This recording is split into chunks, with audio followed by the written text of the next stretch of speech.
This is Beyond a Reasonable Doubt with your hosts, Mark Garrigus and Gary Smith. Hey, before I forget, didn't I send you a winner for the merch? I thought I did. I don't know that we've announced it last week or the week before. Somebody was very snarky, and I thought, I appreciate good snark. Yeah, you can call him a winner. I might have a different word, but who was it? Let's see here. It's somewhere here in my text. It was someone who loved the fact that I was complaining about how you were too busy to do a Friday episode. But the account was let's see, Roger Dodger 801, I believe. Okay, so winner chicken dinner. There you go. I mean, that's snarky. We appreciate on occasion. So we even when they do the slam, we still, we don't take it personally. Yeah, again, we is a strong word, but yeah, merch going out. Touche. So quite a week.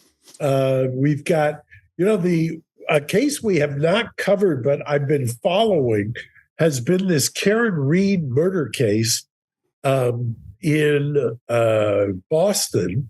And it's being tried by Alan Jackson, who I think he handled Kevin Spacey's case in Massachusetts.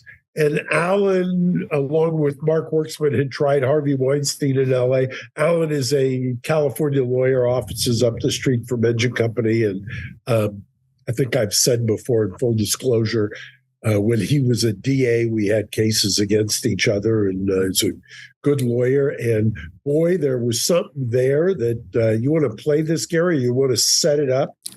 Yeah, sure. I'll get the video going here, and we can play it at the right time. It appears that the prosecution and the police department took a video that they had and they flipped it. They mirrored it horizontally so that it shows, it shows basically the mirror image of the car, and you see basically in the video the person who's driving it, the police officer, getting out of the passenger side. And there are several other inconsistencies, and there are a lot of times cut out, so it shows not necessarily the real image of the video. And when they played it in court, you'll see the defendant showing or reacting and talking to her attorney.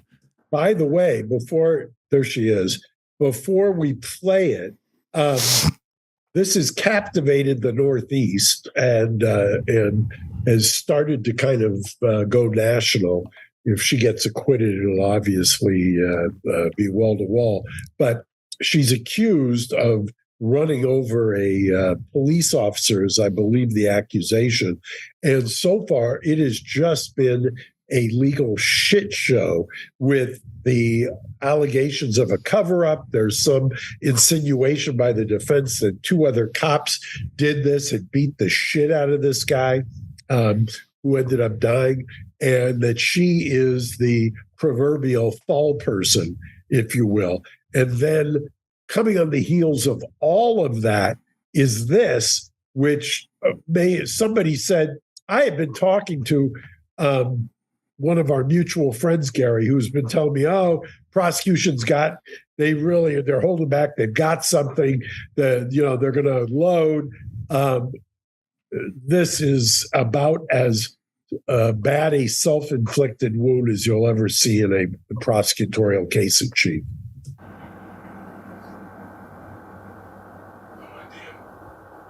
She's mouthing, for those who are listening, she's mouthing, it's the wrong side.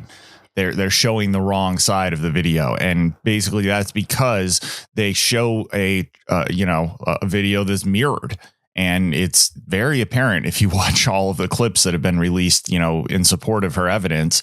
It's pretty damning. Well, if I understand it correctly too, there's an imprint after the fact on the tape, which is the right side. So it's not like they just reversed the tape and got it wrong and showed it. They actually produced it, and aftermarket manipulation is what it appears to be. Yeah, and they put the time code, they manipulated it in such a way that the time code appears to be right, but then when you watch it carefully, it's not in the right place, and it's kind of over the original time code. It does not look good in terms of, the prosecution and what they may have done here.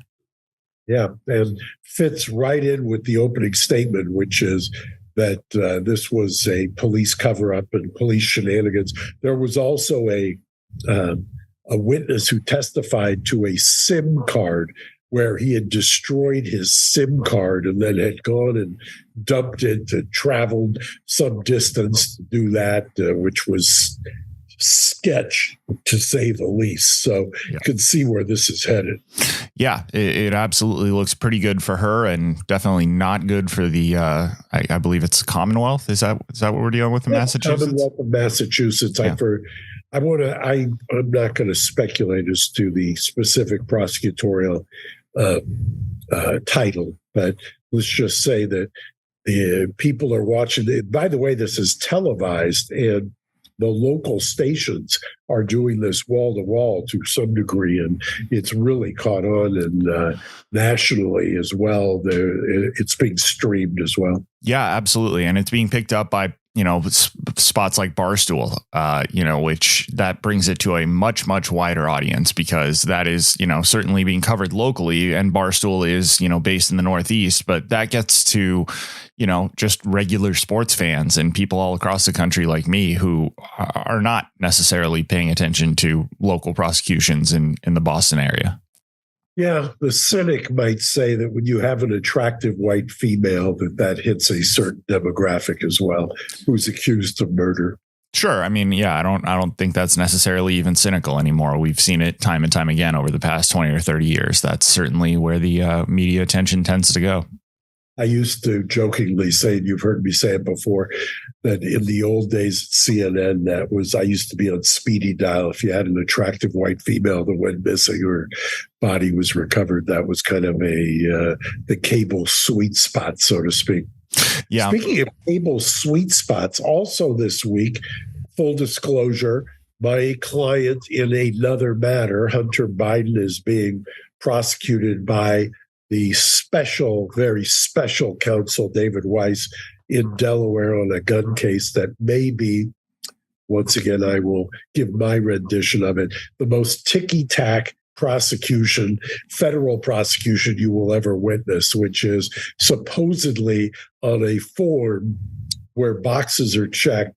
Hunter's checked a box that he is not an addict or under the influence. Mind you, the evidence has come out that he had just gotten out of rehab.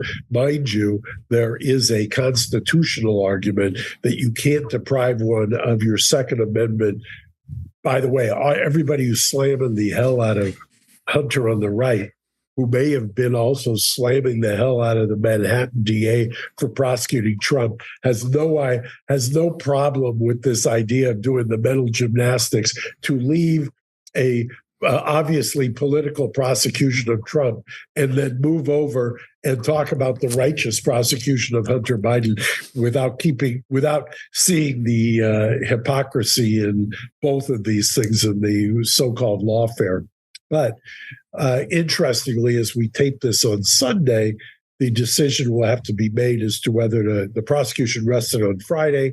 There was one witness called by the defense, and now the question is, over the weekend, do they call Hunter? Once again, I have not talked to Hunter purposely so I could comment on this. I have not talked to the defense team since the prosecution rested, so that I can say, I'll weigh in. They can watch this if they want my input. I don't see any reason to put him on because I think the prosecution has failed miserably here. You can save the tape, Gary, if it turns out I'm wrong. But it's one of the hardest decisions to ever put a client on the stand. It's not a hard decision to keep them off. The hard decision is to put them on. Well, I shall save the tape, and we will revisit this if we need to. But the reason I've been grinning for the past 2 or 3 minutes is that this is, I believe, a reasonable doubt exclusive. I don't think that we've revealed that that is one of your clients. That's something I've known for a few minutes here, and I've been juggling a lot of things in my head to try to make sure I don't reveal that, because that's a bit of news. You know, it's that's something that might I don't know what the right word is, but it might be of interest to your former co-host. Yes, I'm sure. And I've been texting with him, not about that, my former co-host. There's been a couple of sales of Lambos that have been that have blown my mind. Have you seen these? I have. I absolutely have. They're high value, to say the least. I was, there may have been me teasing that he got out on just a wee bit early. I know that you could never pick the top or the bottom of a market, but boy, those Lambo sales prices are just mind-boggling. Yes, they are. And I will say for listeners who might find this interesting, I recently called Mark probably 3 or 4 weeks ago now, and Mark didn't answer, and he called me back about 90 seconds later, and he picked up the phone. I picked up the phone and said, "Hey, Mark," and we discussed the business that we had. And you said to me, "You know, Gary, I just told Hunter Biden that I had a more important phone call to take." And that was one of the more interesting sentences I've ever heard in my entire life. It is pretty funny. So I wish him well. For all of you who may be on the side of the aisle where you demonize him and have all kinds of conspiracy theories and everything else, just remember one thing. You can hold these two thoughts in your head at the same time. If you think that President Trump was prosecuted on a pretext and what Chick Hearn used to call a ticky-tack foul by the Manhattan DA's office, yet you think that the Hunter Biden prosecution by a special counsel, and I use special literally, is okay and righteous, then you're not exactly trying to be consistent or doing any kind of analytics that are true to yourself. Because look, the fact that Hunter had a deal basically for what's called a deferred prosecution, and that was pulled off and he was forced to trial after allocuting and everything else, to me is an outrage. Just as having President Trump indicted on basically revived misdemeanors on for lack of a better term, an amorphous target crime, which wasn't defined until the closing argument, after you had excluded the former federal elections chief, who would have testified that it was not a violation of federal election law.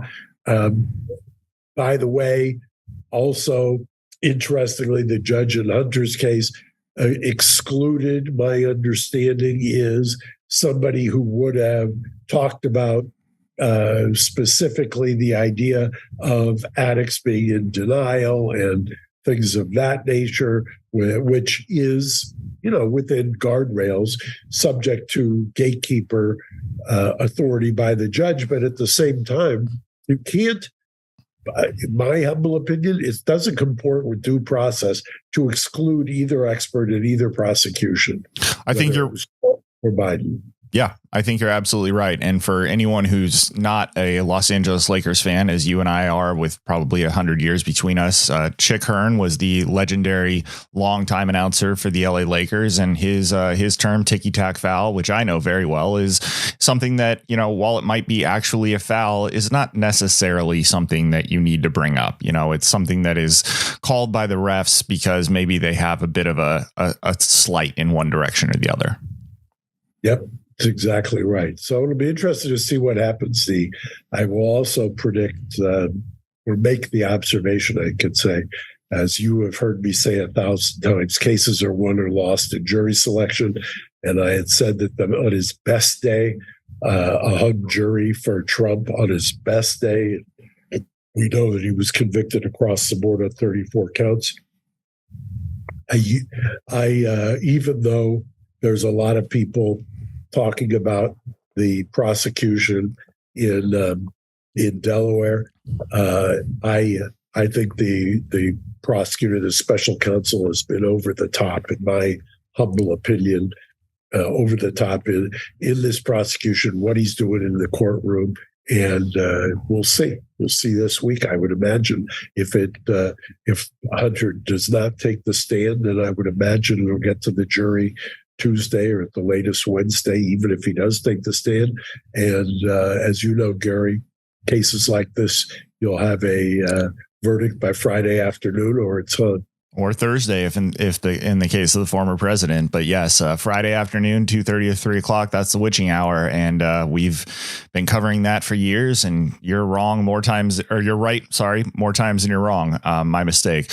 But yes, I agree. I don't think that Hunter taking the stand is necessarily the best for him, especially because the prosecution has already been very public in the fact that they're going to be talking about drug use and taxes if he does take the stand. So I just don't necessarily see the need for it, and it'll be interesting to see what the jury does with it. I think by the time we record again, there will be a verdict that we can talk about one way or the other.